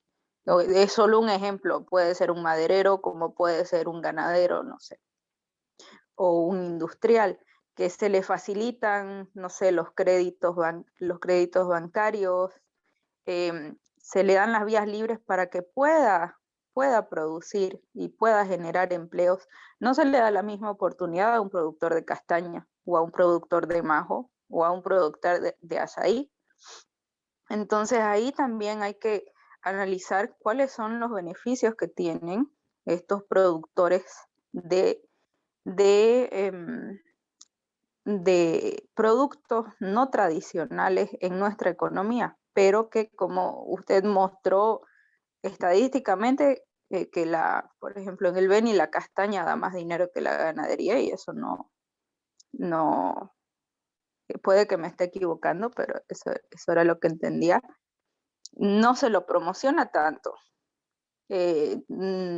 Entonces yo creo que más que concentrarnos en 3 tipos de economías que ahora se está apuntando para 2025, creo que es ese plan que mostraba del ABT, incluir otros modelos de desarrollo que incluyan la diversidad que tienen los saberes de los pueblos indígenas y que garantiza también que el dinero, los ingresos y el desarrollo llegue a los pueblos indígenas y no se quede en los bolsillos de pocas personas. Muchas gracias. Sí, a ver, ahorita sí, ya me calentaste un poco las ideas también, o sea, creo que ese no, o sea, Beni obviamente tiene derecho a desarrollar también una agricultura, también una ganadería. Gran parte de Beni tiene un potencial ganadera e incluso requiere algo de deforestación. Yo creo que nadie niega eso. O sea, si el ganadero puede tener un pequeño espacio en mayor altura donde necesita deforestar un poco de bosque para producir algunos alimentos que le pueden garantizar un engorde mucho más rápido de su ganado, puede ser un potencial interesante y se puede hacer, pero habrá que proponérselo de esta manera, preparándolo bien. Si hay partes del Beni donde son aptos para el arroz y para la soya, identificamos esas zonas y hacemos pues análisis serios, ¿no? Y ahí está la gran preocupación. El PLUS, el Plan de Uso de Suelo, es una propuesta para garantizar el uso mayor de los suelos. No es un plan de desarrollo. Un plan de desarrollo tendría que usar otras herramientas. Y esa es la gran diferencia. O sea, ahí contemplas también aspectos ambientales y sociales y diferentes opciones. Y de ahí haces participar además a todos, ¿no? O sea, si en el Plus ni siquiera contempla que la castaña es el producto principal de Beni, ¿por qué hemos hecho un plus? Entonces, ¿con quiénes se la ha hecho? Porque no se la ha hecho con los castañeros, no se la ha hecho con los indígenas, no se la ha hecho con los campesinos, o sea, con los 4,000 ganaderos que tenemos en el Beni y los 100 menonitas o algo así, y el resto de la población no participó, y no puede ser, ¿no? Y la preocupación es como aquí en Gonzalo Moreno, cerca de Riberata, hay proyectos de producción mecanizada de arroz. Suena muy bien, hay maquinaria, y wow, ya tenemos desarrollo, pero gastan 20 bolivianos por 1 kilo de arroz que vale 5 pesos. Y ese no puede ser una propuesta de desarrollo, porque no genera desarrollo, ni en lo económico. Y es lo que pasa en San Buenaventura, y eso es lo que va a pasar con la gran mayor parte de la tierra en el Beni, que no es apto para la agricultura, ¿no? Entonces, los datos técnicos, científicos, no respaldan ese tipo de propuestas. Y si de ahí usamos esos discursos como ya pues, los europeos nunca cuidaron, o sea, no es un problema europeo, es un problema de los benianos. No son los europeos que están ahí, son benianos que están analizando este tema y no se trata tampoco de una discriminación porque los cruceños tienen mayor producción agrícola. Ahora los benianos también debemos tener ese derecho.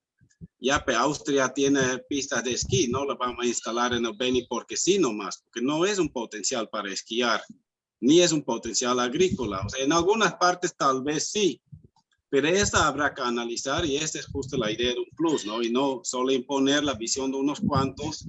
Entonces ahí está la preocupación. Además es falso este discurso que Europa no cuida, ¿no? Yo soy de Holanda y te garantizo que allá cuidan mucho mejor su naturaleza que en Bolivia. Y que además hay los datos que lo corroboran. O sea, en Europa hay una pérdida de 30% de biodiversidad o algo así en las últimas décadas. Y en Sudamérica 87%. O sea, es el área más grande. Los bolivianos per cápita deforestan más que cualquier otra parte del mundo. En liberación de carbono es 1.5 veces más que alguien de Estados Unidos y no nos está generando desarrollo. No somos ricos gracias a eso. O sea, es un falso discurso que hay que quemar y destruir todo para quedar rico, porque los datos no lo respaldan eso. O sea, todos los países del mundo que exportan commodities, que apuntan su desarrollo a eso, de vender materias primas para exportación son los países más pobres del mundo. Y esta es justo la propuesta que se está planteando. Como ya perturbamos nomás y metemos la soya, no vas a hacerte rico. Le tenemos Rondônia, tenemos Paraguay como vecinos, que sí tiene un Producto Interno Bruto que ha aumentado, pero también ha aumentado el hambre, ha aumentado la pobreza y ha aumentado tremendamente la desigualdad. Entonces ha generado beneficio para algunos. Y no se trata de criticar a los empresarios, ese sí coincido con Abraham. Los empresarios son parte necesaria de cualquier economía. En Bolivia también tenemos un modelo económico mixto, ¿no? Una economía mixta que incluye a los campesinos y los indígenas como productores, a los pequeños familias, las unidades productivas que sea, y que también el sector privado y también el mercado internacional es parte también. O sea, vamos a también exportar para generar ingresos, pero en un balance, ¿no? Y este balance ahorita está muy chueco. Tenemos estos empresarios soyeros, como decía Nashira, y creo que Gloria también lo argumentaba, digamos, o sea, no tienen las mismas dificultades para producir que el campesino, y no es por la ONG, es porque el Estado les complica la cosa. El soyero paga 0.29% porque solo paga 1% de impuestos por volumen o por hectárea. Entonces, solo 0.29%. Cualquier otro boliviano paga 15 o más por ciento, ¿no? El azaicero que saca paga hasta 30% porque paga para su materia prima y después cuando vende vuelve a pagar. Entonces, ¿cómo vas a pagar 100 veces más para un producto sostenible con beneficios sociales mucho mejores, con una distribución económica mucho más equitativa que este que está destruyendo y contaminando el país? No parece tener sentido para mí. Y que además ese soyero reciba subsidio en diésel, subsidio en maquinaria, trucha que puede importar, que no paga ya aranceles para importar su maquinaria, que tiene la mejor carretera. Bolivia vive de los valles en términos de seguridad alimentaria, pero en los valles las carreteras están feas y en la zona soyera para la exportación hay carreteras buenísimas. O sea, algo está mal ahí. O sea, no estamos invirtiendo en la seguridad alimentaria, al desarrollo productivo del país, estamos invirtiendo en ese sector soyero que por si acaso no son ni bolivianos, ¿no? 95% son extranjeros los que manejan el tema del negocio de la soya. Entonces no tiene un sentido cuando realmente la analizas así, y de invitar unos menonitas a destruir el Beni no le va a dejar desarrollo para los benianos, va a dejar más rico a unos cuantos menonitas y sobre todo el empresario en Estados Unidos que está vendiendo las semillas. O sea, son más bien estos países desde allá que quieren imponer este modelo. O sea, si estás en contra de los europeos, más bien deberías apostar al cacao y la castaña, digamos, ¿no? Porque esos sí son productos manejados por el sector, por los bolivianos mismos, digamos, ¿no? O sea, pues el discurso, no sé, pero tampoco se trata de generar un diálogo contigo y si quiere podemos hablar con más calma en otro momento también. Y al final tiene derecho cada uno de tener su opinión y parcialmente tiene también razón, ¿no? O sea, tampoco es posible que decimos no vamos a destruir nada. Hay discursos, por ejemplo, en el Beni no vamos a permitir las vacas en los sitios Ramsar, porque ya andan hace 500 años en los sitios Ramsar, déjales allá nomás, ¿no? O sea, es mucho más complejo que esos discursos muy fáciles, ¿no? No sé, complicado. ¿Alguien más quiere opinar algo? Yo sabía que iba a ser un tema un poquito difícil, peor con estas diferencias que hasta tiñen a racismo en algún momento, y ese tema también empresarial. Sé que estamos con la Gabriel René Moreno, que en Santa Cruz muchas veces tiene también otros enfoques, ¿no? Pero igual quería compartir esto y hacer reflexionar. No es necesario que todos crean lo que yo he dicho. He dejado ahí los enlaces para alguien que quiere conocer más y ver. Y si tiene otra literatura que contradice lo que digo, con gusto lo leo y lo puedo contemplar para la próxima también. Mientras tanto, ya estamos casi a las 9, entonces tenía otras presentaciones, pero esas están muy bien para que lo pueda pulir un poquito más para mañana. Y por el momento con esto, digamos, no sé, alguna reacción más de alguien que quiere No. todavía opinar algo. Profesor, Hay- yo hay algo cortito, Rosa Barriga.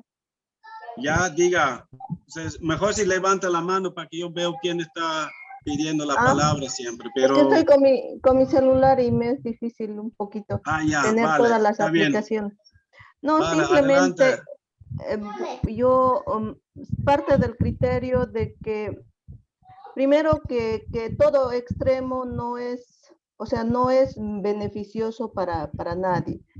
Entonces, a partir de ello, yo considero que se debe buscar, sin ir a satanizar ni a los interculturales, ni a los empresarios, que todos los sectores son al final importantes dentro de nuestra economía, ¿no es cierto? Entonces, yo considero que se debe buscar un equilibrio de todos los sectores, porque al final esa es la diversidad que existe en nuestro país. Porque si satanizamos, decimos los empresarios de aquí por allá, o otro grupo como los interculturales, en todos los sectores hay cosas negativas, pero también yo considero que hay cosas negativas que se los puede rescatar.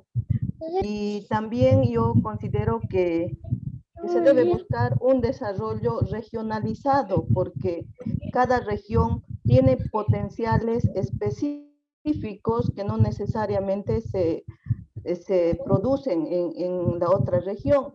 Entonces yo parto de esos dos criterios. Uno, que se debe buscar un equilibrio sin satanizar a ningún sector, se debe ser más bien inclusivo, no decir que nuestro sector es el mejor y que los demás nada. Y parto también del criterio de que nadie es dueño de nadie. O sea, yo que soy boliviana, soy chuquisaqueña, yo creo que tengo el derecho de ir al lugar donde yo considero que puedo desarrollarme como persona y poder aportar desde mi formación o desde mi capacitación, aportar en lo que pueda aportar. Eso no quiere decir que tenga que pedir permiso a nadie para ir a un departamento o mudarme a otro departamento. Yo ese criterio no comparto y creo que también para buscar el desarrollo tendríamos que ver ese punto. Eso y enfatizar en que tenemos que buscar un desarrollo regionalizado, porque lo contrario es imposible, ¿no? Porque no tenemos las mismas características ni potencialidades. Eso yo lo dejaría como un pequeño comentario. Muy bien, gracias, doña Rosa. La verdad, tiene mucha razón lo que dice, ¿no? O sea, satanizar es muy preocupante, muy peligroso además, y caemos otra vez en discursos baratos, fáciles, digamos, que queremos sacar más bien, ¿no? Queremos abrir más bien el debate y entrar más a datos técnicos, información seria, y en vez de simplemente asumir cosas y achacar y buscar culpables, más bien buscamos soluciones, ¿no? Entonces le agradezco este comentario. Y no sé, uno último tal vez, porque ya va a ser las 9. Si alguien más quiere opinar. Ahí está Gladys con la mano, ¿no? Buenas noches, profe. Buenas noches. Adelante, Gladys. Aquí. Lo que pasa es que para la producción, quien determina qué se va a comer, quién es la oferta y la demanda, digamos, qué se va a comercializar, qué es lo que se vende más y a más caro, es lo que siembran los agricultores, no hay qué fechas, digamos. Según eso, la soya, en su mapa mismo, de que usted en su imagen, que diapositiva que nos mostró, donde está varios países con la soya, no solo es Bolivia, es Brasil. Entonces Latinoamérica es lo que te genera más ingresos económicos. Entonces, no lo va a determinar ni las, o sea, lo determina lo económico, digamos. No determina ni las políticas de Estado. Lo único que hacen las políticas de Estado es a coadyuvar a que se desarrolle ciertas actividades donde se genera más ingresos. En la carne igual se está exportando, digamos, a ciertos países han firmado convenios. Entonces, ¿quién determina qué se produce más y por qué? Es lo económico. Entonces, eso va a nivel internacional, no solo a nivel departamental, local o regional. Entonces, eso de lo macro a lo micro va afectando, digamos. Había una época que la chía era lo que mejor se pagaba y todos producían chía, digamos, o qué sé yo. Y generalmente va en el tema, si va, y eso te va afectando al tema de ampliar más tu frontera agrícola, no ampliarla o hacer los agronegocios, o qué productos, digamos, limón de exportación, ¿qué te genera? Genera más agroquímico. Entonces son varios efectos que va generando, ¿no? Querer desarrollarle y querer delimitar por ideas sectoriales tampoco lo va a lograr. Entonces solo es llegar a utilizar y hacer tipo de discriminación y regional que no tampoco lo va a resolver. Entonces hay que ser más genérico y universalizar y tratar de resolver desde ese ámbito, ¿no? Porque eso es lo que va a determinar y lo que está determinando actualmente. Gracias. Ya, no, hasta cierta parte tienes razón, ¿no? O sea, todos los análisis requieren también de considerar el aspecto económico. Ahí la demanda y oferta es lo que determina mucho. Solo que no es tan así, digamos, ¿no? Porque sin subsidios la soya no estaría tan lucrativa. Es lucrativo porque tiene acceso a créditos donde el azaicero o el castañero no tiene. Es lucrativo porque tiene completamente subsidiado el diésel, donde la mano de obra para la castaña no es subsidiado, por ejemplo, ¿no? que es el insumo que se necesita para aprovechar este recurso. Es rentable porque recibe esos 600 millones de bolivianos que el gobierno invirtió para pagar sus deudas. Si hubieran pagado eso a los azaiceros, ya estaríamos exportando mucha azaí, digamos, ¿no? O sea, ese es un poco mi criterio. Y creo que hay que tener bastante cuidado. O sea, habla mucho del libre mercado y todo esto, pero son justo los sectores que hablan mucho de la libertad y esto, que reciben tremendos subsidios y tremendas subvenciones y también esos perdonazos de la deforestación y todo esto.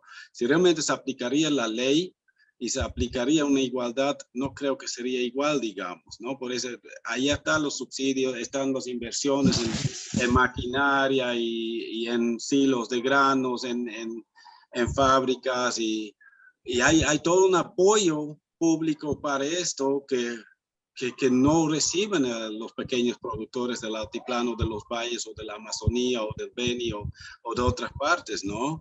Entonces, realmente hay que verlo con cuidado esto y analizar si están así. O sea, hay ahí unos aspectos de fondo que hace que no es solo libre mercado, digamos. Pero ya, está bien, ya son las 9:03. Entonces, fue un tema caliente. Seguro que con eso no la vamos a solucionar y seguro que no le he convencido a todos, pero veo que también algunos sí la han visto interesante en mi presentación. Hay muchísima más información, incluí algunos enlaces para los que quieran leer más y realmente, reitero, o sea, estoy abierto sí, a críticas, sobre todo si hay datos que no están ciertos, que los datos son los que a veces permiten entender más, pero no siempre los datos son confiables. Les daba, por ejemplo, unos datos de deforestación en Bolivia, quiénes son los que más provocan deforestación, y es un dato de 2014, ya no podemos citarla así ligeramente, nomás porque probablemente ha cambiado drásticamente, porque las tasas de deforestación también han aumentado, y tampoco en todos los lados. Entonces es complicado todo esto, pero ya por lo menos generar esas ideas, esos impactos por debajo y mañana podemos entrar. Hay un tema de monitoreo, o sea, para evitar los impactos ambientales hay también una normativa en el país de hacer sistemas de monitoreo, de hacer sus estudios de impacto ambiental. Entonces de esto vamos a hablar un poquito más y después para viernes tengo preparado también un análisis más crítico con esos enfoques más integrales. Quiero hablar más de los objetivos de desarrollo sostenible y también de las políticas climáticas de Bolivia como un ejemplo de cómo contradice en realidad, la práctica con lo que plantean en las políticas, ¿no? O sea, hay todo un marco normativo, hay un marco político, una agenda oficial del gobierno que no se pone en práctica y creo que gran parte del problema está allá, digamos, ¿no? ¿Y por qué sigue pasando esto? Entonces, hay todavía varios temas para discutir y posiblemente no lo logramos en esta semana, pero ahí me estoy acordando que también debería dar más información sobre los trabajos prácticos, ¿no? Entonces, para mañana me organizo bien y vamos a poder seguir hablando, ¿ya? Muchas gracias por su atención y también por WhatsApp, si alguien todavía tenga alguna duda, por favor me avisa y estamos en contacto. Ya por el momento descansamos y mañana seguimos. ¿De acuerdo? De acuerdo, buenas noches. Buenas noches, hasta mañana. Buenas noches. Muchas gracias, docente. Muchas gracias. Hasta mañana. Gracias. Hasta mañana.